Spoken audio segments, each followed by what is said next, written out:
Fable 3 is often remembered for its controversial ending. The Hero of Brightwall defeats the darkness, but at the cost of his father figure, Walter. Whether you kept your promises or broke every single one of them, the outcome mostly stayed the same. Albion survives. But what if I told you that everything you did throughout the game never actually mattered? That Theresa didn't just guide the Hero of Brightwall, but she may have been manipulating the fate of Albion from the start of Fable 3. Because when you look closely at Fable 3, and especially at what happens after the game ends, the story stops being about a hero saving the world and starts looking like a tragedy that was planned all along. Fable 3 presents itself as a story about revolution. Your brother becomes a tyrant king, and it's your job to overthrow him. Along the way, you gather allies like Paige, Major Swift, and Ben Finn, making promises in exchange for their support. Every step reinforces the same idea, that you are destined to take the throne and save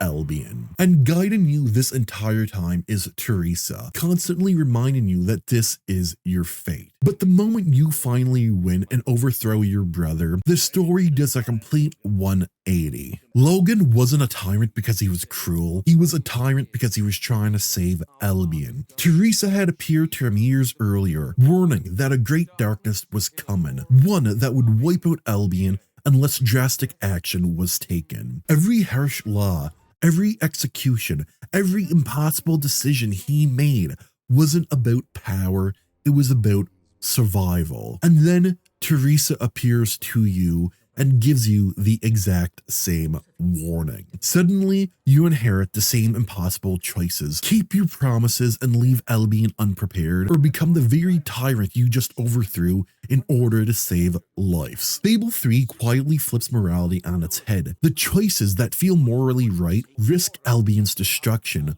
while the worthless decisions, the ones your allies hate, are often the only way to truly protect people. For most players, there isn't a perfect ending. There's just sacrifice and consequences. And behind every one of those consequences is the same guiding voice, Theresa. If you watched my Lucian analysis, this pattern should feel familiar. Theresa presents herself as a guide, but she never tells the full truth. She convinces you that Logan is the problem, while staying deliberately vague about the real threat until the last possible moment. Only after your coronation does she reveal that the darkness will arrive in 1 year, and that only you can stop it. Except, she told Logan the exact same thing. Logan didn't become evil by nature, he became desperate because Theresa pushed him into an impossible position, just like she now pushes you. And that makes me ask a question.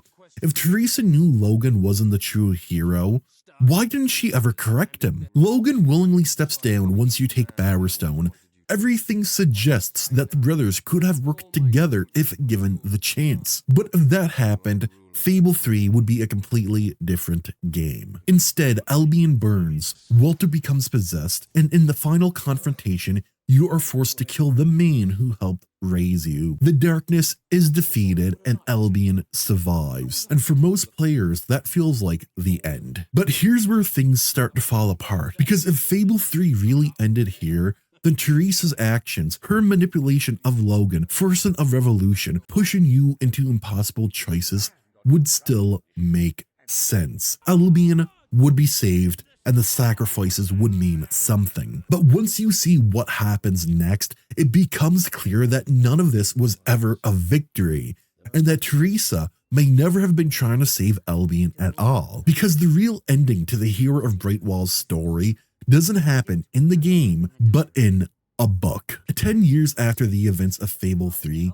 the king has just been married, when a visitor arrives from Samarkand, warning that the darkness has returned and that the Empress herself may be allied with it. The king leaves Albion with an army and marches to investigate. Everything the visitor says turns out to be true.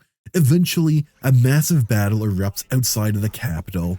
There's a dragon, there's Ben Finn, and even Garth makes an appearance. But while the war rages outside the city, the king infiltrates the capital alone. He confronts the Empress and is immediately imprisoned. His army retreats without him. Albion's hero, the ruler who sacrificed everything, is left alone in a foreign prison cell. And then Theresa appears and more or less tells him that she isn't gonna help him, that she isn't gonna rescue him, offer no guidance, just nothing. The Hero of Brightwall story ends not in triumph, but in captivity. And somehow that still isn't the worst part, because back in Albion, Reaver seizes control. He manipulates the queen into believing that the king's former generals are traitors. Once they're removed, he imprisons her as well, eliminating the last obstacle standing between him and absolute power. The man who sacrificed everything